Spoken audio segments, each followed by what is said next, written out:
ہمارے ہاں یہ سمجھا جاتا ہے کہ 10 محرم یہ صرف حضرت حسین رضی اللہ تعالیٰ عنہ کے ساتھ اس کو مخصوص کیا جاتا ہے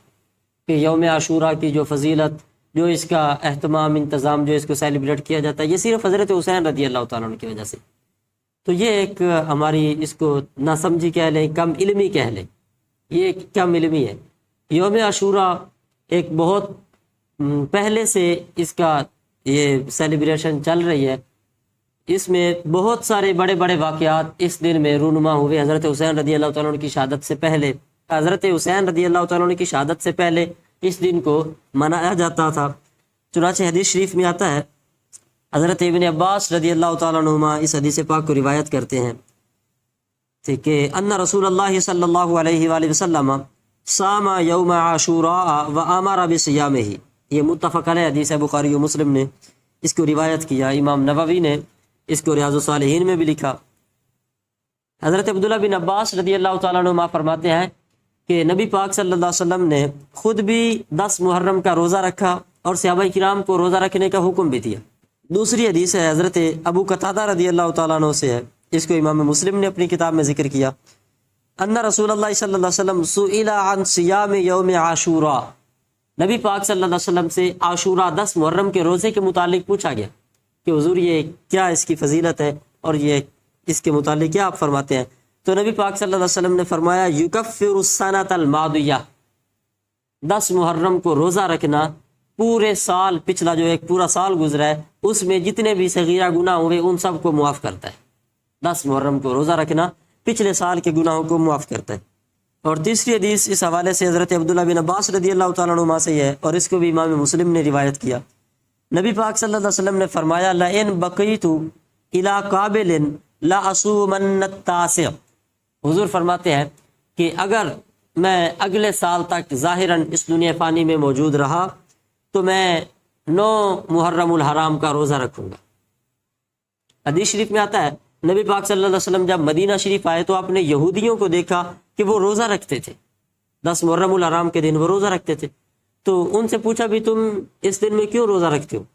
تو وہ کہنے لگے کہ اس دن اللہ تعالیٰ نے فرعون کو غرق کیا اور موسیٰ علیہ السلام کو اس کے ظلم و ستم سے نجات دی اور ان کو دریا سے پار کروایا، تو ہم اللہ تعالیٰ کے اس فضل و احسان پر اللہ تعالیٰ کا شکر ادا کرنے کے لیے روزہ رکھتے۔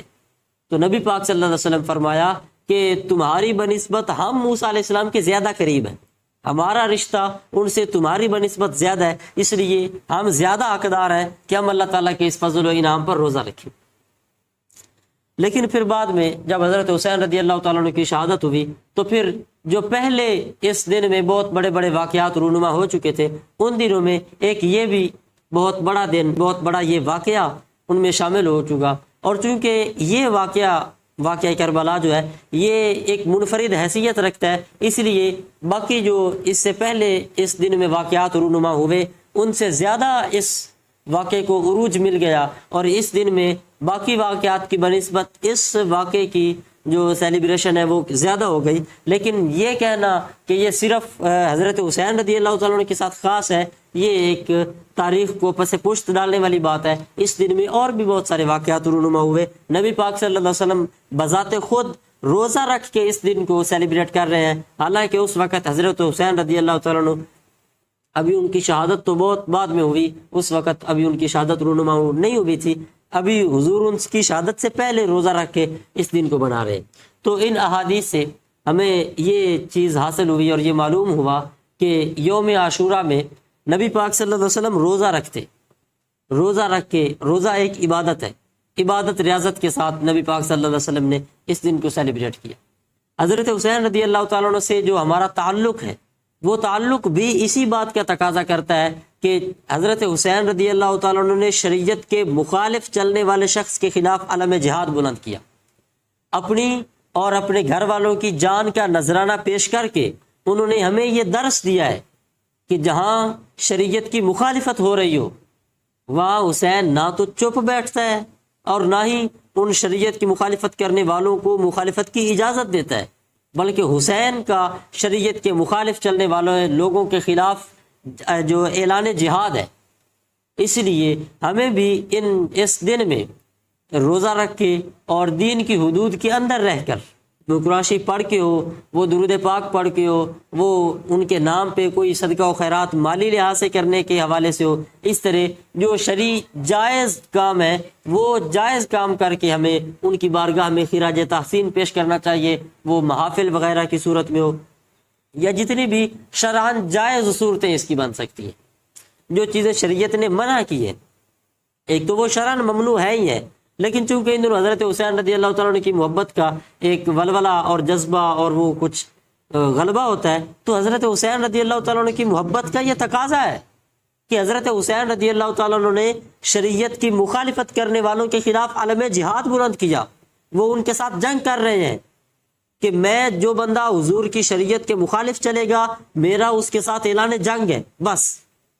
کوئی سمجھوتا نہیں، کوئی اس کے ساتھ ہمارا تعلق واسطہ نہیں، کوئی رشتہ داری نہیں۔ بس جب حضور کی کوئی بندہ شریعت کے مخالف چلا، حضرت حسین نے اس کے خلاف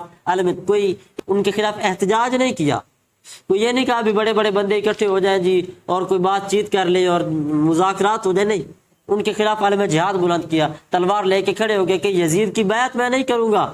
جہاد کروں گا، اس کے بدلے میری جان قربان ہو جائے، میں وہ اپنی جان قربان کرنا تو پسند کرتا ہوں، لیکن حضرت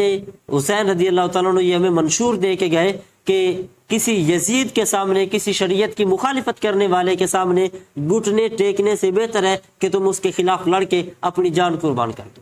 نبی پاک صلی اللہ علیہ وسلم روزہ رکھا 10 محرم کے دن، اور حضور نے فرمایا کہ میں اگر آئندہ سال تک اللہ تعالیٰ نے مجھے زندہ رکھا ظاہراً تو میں 9ویں محرم الحرام کا بھی روزہ رکھوں گا، اس لیے اس دن کو روزہ رکھ کے ہمیں سیلیبریٹ کرنا چاہیے۔ اور پھر اکیلا روزہ رکھنے کی بھی حدیث شریف میں ممانعت آئی، اور حضور یہاں خود یہ خواہش کا اظہار فرما رہے ہیں کہ آئندہ ہم 9 محرم الحرام کا بھی روزہ رکھیں گے، لیکن نبی پاک صلی اللہ علیہ وسلم آئندہ محرم سے قبل ہی حضور ظاہراً وصال فرما چکے تھے۔